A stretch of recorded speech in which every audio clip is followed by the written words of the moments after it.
Professor Saurabh Malviya BJP की तरफ से हमारे साथ जुड़ गए हैं। तो प्रोफेसर साहब, पहले सियासत की नई बिसात जेनजी से करो बात पर आने से पहले ये बड़े आप परेशान थे, 2 छंद की जगह 6 छंद का हो गया राष्ट्रगीत। ये कांग्रेस वाले गाने को तैयार नहीं, देशभक्ति पर आप सवाल उठा रहे थे, कानून का अपमान हो रहा था, बड़ा घमासान चलाया। ये आज सतीश महाना विधानसभा अध्यक्ष हैं, बीजेपी के ही वरिष्ठ नेता हैं, यूपी के विधानसभा के अध्यक्ष। वो चल रहा था, वो तस्वीरें दिखाइए, राष्ट्रगान चल रहा है, आधा भी नहीं हुआ, सलूट लिया और चल पड़े, और सारा सरकारी अमला चल पड़ा। खामोशी क्यों है भाई इतनी? इनकी भी थोड़ी निंदा कर दीजिए। अपमानित किया है इन्होंने देश को, देश के सम्मान को ठेस नहीं पहुंचाई सतीश महाना ने। संदीप जी, आपकी बात को देश के दर्शक सुन रहे हैं और बहुत महत्वपूर्ण, इसलिए बात पूरी हो जाने दीजिएगा। सतीश महाना जी का स्वयं बयान आ चुका है। यह 2 कार्यक्रम था, गार्ड ऑफ ऑनर का एक अलग कार्यक्रम था, बगल के भवन में दूसरा कार्यक्रम चल रहा था। पहले कार्यक्रम में उनको पूर्ण किया उन्होंने, उसके बाद वो आगामी प्रस्तावित कार्यक्रम जो उनकी है। मैं अभी, क्योंकि राष्ट्रगान का अपमान नहीं कर सकता, हमारे पास पूरी वीडियो है, वो आधा कटा हुआ मैं वो पूरा प्ले कर सकता हूं, साफ सुनाई दे रहा है। और मैं सुनकर, मैं किसी की सुनी सुनाई बात पर कभी विश्वास नहीं करता। हमने ऑडियो जानबूझकर म्यूट कर रखा है, क्योंकि एबीपी न्यूज जिम्मेदार पत्रकारिता करता है, इसमें अपमान का मुद्दा आ जाएगा। राष्ट्रगान चल रहा था और ये चल पड़े। नहीं, मतलब सतीश महाना जो कहें, इतने महान व्यक्ति हैं, इनकी बात कौन सीधा मान ले? हम अपने कान, अपनी आंख उस पर भरोसा ना करें। सतीश महाना जी का स्वयं का वक्तव्य आ चुका है इस पूरे प्रकरण में।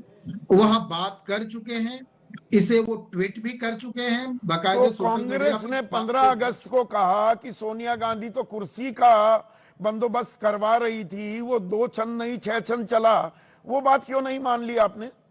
हाँ, बिल्कुल आप सही कह रहे हैं, उनको ये कहना चाहिए। आप कहे सही, दूसरा दूसरा झूठ बोलता है। सच्ची बीजेपी ही है।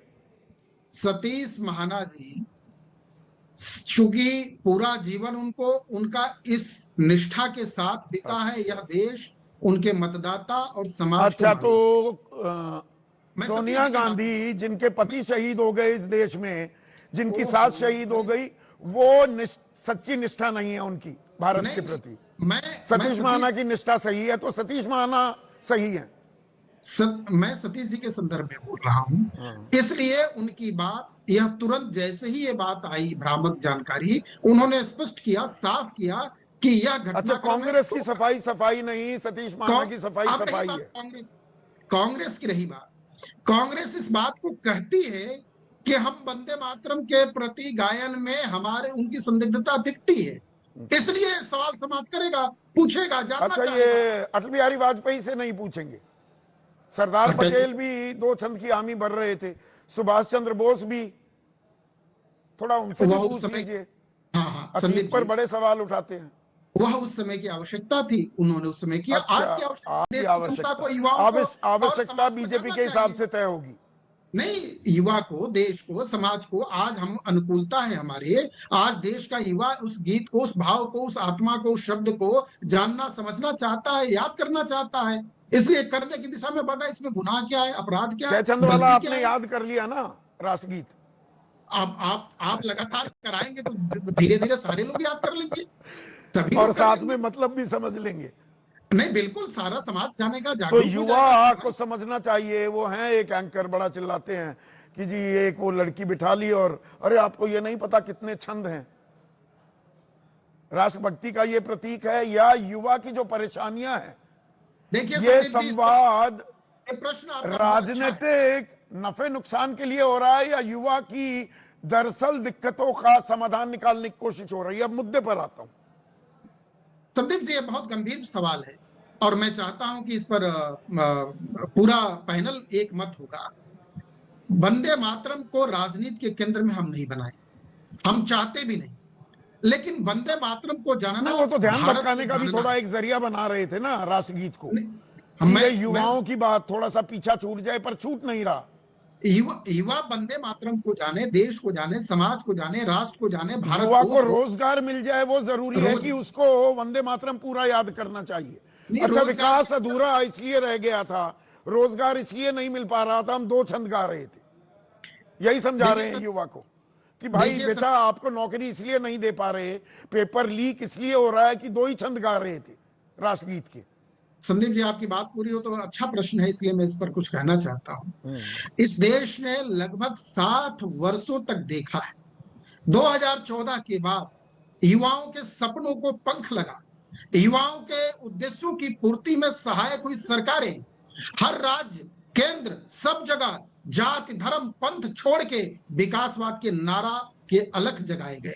आज उस दिशा में भारत बढ़ रहा है, युवा बढ़ रहा है। बढ़ रहा है तो एक नारा था आपका 2 करोड़ रोजगार दिए जाएंगे, तो 24 करोड़ देने थे, पर उसको छोड़ देता हूं। ये 2005 से 2023 का आंकड़ा, इसमें मैं मनमोहन सरकार को भी जोड़ रहा हूं, इस पर गौर कीजिएगा। 50 लाख औसतन ग्रेजुएट होते हैं, 18 करोड़ ग्रेजुएट हुए, 28 लाख की नौकरी लगी, उसमें व्हाइट कॉलर जॉब 3.7% को लगे। बड़ा कल्याण हो गया डेमोग्राफिक डिविडेंड का। भारत सरकार की सरकारी नौकरी यानी कार्मिक विभाग का यह डेटा है कि हम अधिकतम 2 करोड़ सरकारी नौकरी दे सकते हैं। इस नौकरी के बाद स्किल इंडिया, स्वरोजगार और लघु रोजगार, इसमें सरकार ने लगातार बढ़ोतरी की है। इसलिए हमारा ये स्वरोजगार की परिभाषा समझाइए, ये क्या होता है स्वरोजगार? नहीं संदीप जी, आप रोजगार देने वाले बने आज का। अच्छा, देने वाले, यहाँ नौकरी लग नहीं रही, देने वाला बन जाऊं, ये युवा को बड़ा बढ़िया, बड़ा अच्छा मजाक कर रहे हैं कि बेटा नौकरी मत ढूंढ, नौकरी लगवा। कहां से लगवाऊं? वो पलटकर पूछेगा प्रोफेसर साहब नौकरी चाहिए, नौकरी कहां से लगा दूं किसी की, उसको तनख्वाह कैसे दूंगा? यहां अपनी आमदनी अपने वांदे हो रहे हैं, अपने घर चलाने के लाले पड़ रहे हैं, मैं दूसरे को नौकरी दे दूं। सुनने में अच्छा लगता है, ये बात जरूर है, ये यथार्थ है, ये हालात है, लेकिन इससे हम बाहर निकल के आज नौकरी देने की स्थिति में, आज हम स्वरोजगार की स्थिति में, स्किल इंडिया के बैनर तले सभी दिशा में स्किल इंडिया का। अच्छा, ये हमने पहले भी बात की थी, 1 करोड़ 77 लाख का रजिस्ट्रेशन हुआ 2015 से 2026, 4 संस्करण में नौकरी लगी 23 लाख की। बाकियों का क्या?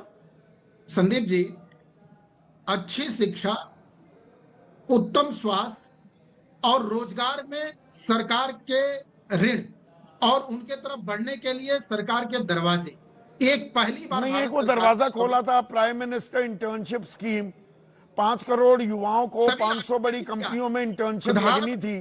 प्रधानमंत्री पहला साल बीत गया, वो 18,000 से ऊपर का आंकड़ा मैं जोड़ नहीं पाया, 20 लाख की लगनी थी नौकरी, बहुत उसमें मतलब इंटर्नशिप मिलनी थी। मैं वही मैं इसी पर लाना चाह रहा था। देखिए, इस दिशा में पहली बार भारत में यह एक सरकार ऐसी आई है जहां पर युवाओं के सपनों को, उम्मीदों को पूरा करते हुए उनके लिए खड़ी है। ये पहली बार ऐसा हुआ है 2014 के बाद। सपने कैसे पूरे हो रहे हैं मुझे ये तो बताइए। 1 करोड़ 77 लाख रजिस्ट्रेशन होता है, कौशल विकास के जरिए नौकरी लगती है 23 लाख की, इसमें क्या भला हो रहा है? नहीं, ये वो बाकी 1 करोड़ 54 लाख का क्या हुआ?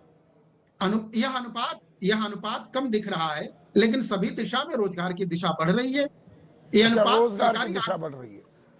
वो कहां लग रहा है रोजगार? मंगल ग्रह पर? नहीं संदीप जी, आपके पास डेटा है, लेकिन एक एक व्यक्ति सह तो आप नहीं निकाल पाएंगे, ना जा पाएंगे। लेकिन आज जो पूरे फलक पर देखेंगे, हम सभी तरफ देखेंगे तो रोजगार के अवसर, दरवाजे